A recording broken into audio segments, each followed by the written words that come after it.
جب سے یہ ائمہ دنیا میں آئے ہیں انہوں نے ریسرچ کی ہے اور ان کی ریسرچ کو کتابوں کی شکل میں مدون کیا گیا ہے، تو ان کی ریسرچ کو فالو کرنے والے کو اسی امام کی طرف منسوب کیا جاتا رہا ہے۔ یہ کام تو صدیوں سے ہو رہا ہے، لیکن امت لڑی نہیں ہے، لڑ پہلی دفعہ رہی ہے۔ امام ابو حنیفہ، امام مالک، امام شافعی، امام احمد ابن حنبل، یہ چاروں برحق مجتہدین ہیں۔ پوری امت کا اجماع ہے کہ انہوں نے قرآن و حدیث کی جو ریسرچ کی ہے وہ بالکل ٹھیک ریسرچ ہے، اور یہ اپنے وقت کے بڑے بڑے علامے تھے، اور پوری امت نے انہی میں سے کسی ایک کو فالو کیا ہے، تو اس لیے ہماری نظر میں یہ چاروں برحق ہیں۔ ایک رائے یہ ہے کہ یہ حرام ہے، ایک رائے یہ ہے کہ یہ مستحب ہے، ایک رائے کہ یہ مکروہ ہے۔ اب وہ چیز شریعت کی نظر میں چاروں ٹھیک ہو سکتے ہیں۔ ریت کے ذرات کے برابر لعنت اس شخص پہ جو ہمارے امام ابو حنیفہ کی بات کو رد کرتے ہیں۔ یعنی کتنی بڑی جسارت ہے کہ آپ اس قسم کی باتیں کر جاتے ہیں تقلید کے تعصب میں آ کر، اور پھر کہتے ہیں سب صحیح ہے، سب صحیح ہے۔ حیرانی کی بات یہ ہے کہ جس طرح سے ہمارے یہاں آج کے زمانے میں یعنی ہمیں ایک بلیم کیا جاتا ہے کہ تم لوگ چار مذاہب سے الگ ہو گئے، تو چار بھی تو اختلاف کا نتیجہ ہے۔ ایسے ہی یعنی چار کی جو نمبر ہے، کہ یہ اللہ اس کے رسول نے چار کا نمبر ہمیں دیا ہے۔ یعنی اگر آپ بولتے ہیں نا کہ جی ایک ہی سب تھے، آپ اس سے الگ ہو گئے، تو ہمیں تھوڑی بہت بات سمجھ میں آتی کہ یار پوری امت ایک جگہ تھی اور ہم اس سے الگ بات کر رہے ہیں۔ یہ چار تو آپ کے یہاں قبول ہیں، یہ چاروں صحیح ہیں۔ اچھا، چاروں برحق، یعنی چاروں کیسے برحق ہو سکتے ہیں؟ ایک عمل کے اندر چار کام آپ کیسے کر سکتے ہیں؟ یعنی اب آپ دیکھیں شیخ، یعنی کہ ایک حدیث کے اندر ایک مسئلہ ہے، یا چلیں ہم مسائل بات کر لیں۔ یعنی ایک رائے ہے کہ یہ حلال ہے، ایک رائے یہ ہے کہ یہ حرام ہے، ایک رائے یہ ہے کہ یہ مستحب ہے، ایک رائے کہ یہ مکروہ ہے۔ اب وہ چیز شریعت کی نظر میں چاروں ٹھیک ہو سکتے ہیں، چاروں موقف ٹھیک ہیں، چاروں کے ماننے والے برحق چیز کو فالو کر رہے ہیں۔ یہ کیسی ایک عجیب سی جو ہے مضحکہ خیز قسم کی بات لگتی ہے۔ یہ ویسے اصولی طور پر ایک مسئلہ ہے کہ حل الحق یتعدد عند اللہ، یعنی کیا حق متعدد ہے، حق ایک ہے؟ تو یہ ایک بنیادی بات، اگر میں معذرت چاہوں گا کہ اگر بنیادی بات لوگوں کے سمجھ میں آئے، اللہ کے نزدیک حق ایک ہے، اور ہم نے اس ایک حق تک پہنچنا ہے اللہ اور اس کے رسول کے فرمان کے ذریعے سے۔ یہ سب صحیح ہیں، یعنی اجتہادی بعض مسائل کے اندر مخالف کے لیے تھوڑی سی نرم لہجہ رکھا جا سکتا ہے، لیکن یہ نہیں ہے کہ آپ ایک رائے پر چل رہے ہیں اور کہ نہیں یار دوسرا بھی ٹھیک ہے، تیسرا بھی ٹھیک ہے اور چوتھا بھی ٹھیک ہے۔ بالکل۔ تو جب یہ سب ٹھیک ہے تو پھر ایک پر لوگوں کو لا کے جمود کے ساتھ عمل کروانا زبردستی، کہ یہ خواہشات کی پیروی نہ ہو جائے۔ اچھا، بطور مثال شیخ، یہ بہرحال ہمیں پسند نہیں ہے یہ چیز، لیکن بتانے کے لیے لوگوں کو کہ سب کچھ اتنا اچھا نہیں ہے جس طرح سے بات پیش کیا جاتا ہے کہ جناب یہ چار مذاہب تھے اور یہ پانچویں چھٹی کی بات کرنے والے آ گئے، پتہ نہیں اجماع امت کے بالکل الگ چلے گئے۔ یہ جو چار مذاہب تھے ان کی میں دو چار باتیں عرض کرنا چاہتا ہوں کہ 393 ہجری کے اندر شیخ صاحب حنفی حضرات میں اور شافعی حضرات کے اندر ایک بہت بڑی جنگ ہوئی ہے بغداد کے علاقے میں۔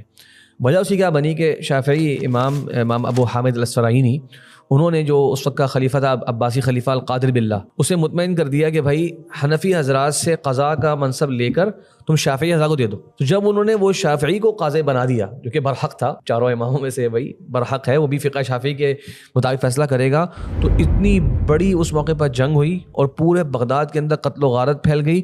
یہ امام مقریزی رحمہ اللہ نے الخطط والآثار کے اندر باقاعدہ اس کا پورا ذکر کیا۔ اس طرح سے یعنی کہ 20 واقعات میرے سامنے بھی موجود ہیں۔ ایک اور واقعہ نکاح کے، جی سے حرمت نکاح کے فتاوے ہیں، آپس میں نکاح نہ کیا جائے الا یہ کہ وہ کتابی کے مرتبے پہ اس کو لے کر آیا جائے۔ مطلب سوچے یہ بات بندہ کہتے ہوئے گھبرا جائے۔ سقوط اندلس کے بارے میں بھی بات آتی ہے کہ جب یہ معاملہ ہو رہا تھا اور غرناطہ پہ قبضہ ہو رہا تھا، تو بعض مورخین نے یہ بات لکھی ہے کہ وہ اسپین کی فوجیں داخل ہو رہی تھی عیسائیوں کی، اور شافعی اور حنفی ایک دوسرے کی داڑیاں سڑکوں پہ نوچ رہے تھے۔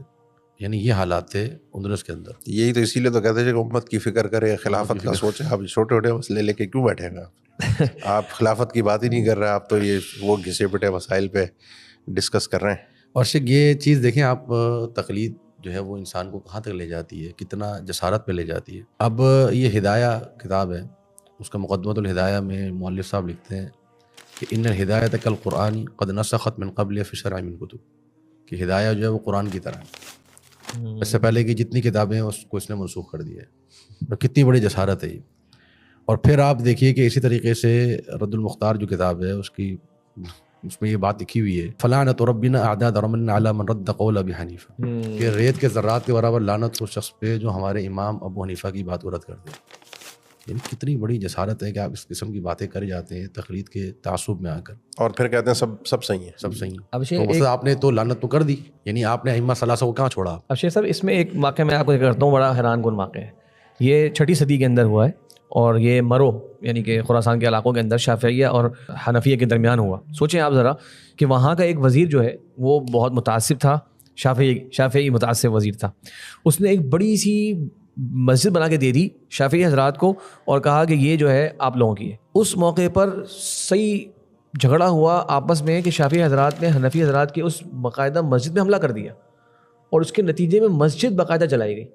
اب امام ابن اثیر رحمہ اللہ نے الکامل کے اندر یہ واقعہ پورا ذکر کیا ہے اور کہا کہ پھر آخر میں نفوذ کے ذریعے ان کو باہر نکالا گیا اور پھر بعد میں مجبور کیا گیا کہ ایک اور مسجد بنا کے دو. تو سوچیں آپ شیخ صاحب, مساجد جلانے تک کی بات یعنی کہ تاریخ کے اندر موجود ہے. میں نے کہا کہ یہ واقعات کو ہمیں پسند نہیں بتانا میں کیا چاہ رہا ہوں کہ جنہیں آپ کہہ رہے ہیں نا کہ یہ حل ہے اور یہ سب شی و شکر ہے آپس میں, ایسا ہے نہیں. تاریخ کے اندر سب سے بڑی مثال جو ہر شخص کے مشاہدے کی مثال ہے وہ یہ ہے کہ 6 صدی سے لے کر 13ویں صدی تک یہ 700 سال تک ہمارے مکہ مدینہ کے اندر ایک مسلح نہیں بلکہ 4 مسلحات تھے اور کہ 5واں مسلح جو ہے وہ زیدی امام کا بھی ہوا کرتا تھا.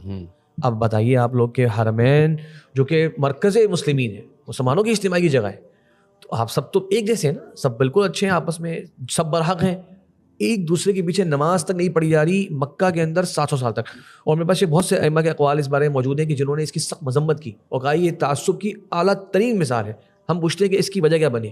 اس کی وجہ بنی وہ جمود جس کی ہم آج کے زمانے میں مذمت کر رہے ہیں اور ہم بتا رہے لوگوں کو کہ یہ جمود راہ عمل نہیں ہے, اس جمود سے نقصان ہوتا ہے. اور منضبط قواعد کے ساتھ جب دین کو پیش کیا جاتا ہے, سمجھا جاتا ہے, تو اس کے اندر انشاءاللہ چیزیں سمجھ میں آتی ہیں اور اس میں آسانی بھی ہوتی ہے اور دین کی حکمت اور دین کا پیغام بہتر انداز سے سمجھ میں آتا ہے. یعنی حتیٰ کہ جو تاریخ میں ائمہ تقلید کے مخالفت میں ایک نام ان کا اوپر رہا جس میں ابن حزم کا نام ہے اور امام شوکانی رحمہ اللہ کا نام ہے, یہ جو شخصیات تھیں یہ تقلید کا بڑے جاندار انداز میں رد کیا, کیونکہ ان کے زمانے میں تو ایسی تعصبانہ تقلید تھی کہ ایک دوسرے سے یہ شافعی اور حنفی ایک دوسرے سے نکاح بلکہ قتل و غارت گری جو خطیب بغدادی نے ذکر کیا ہے کہ اس مسلکوں کی بنیاد پر تو انہوں نے ایک ادھم مچا کے رکھا ہوا تھا.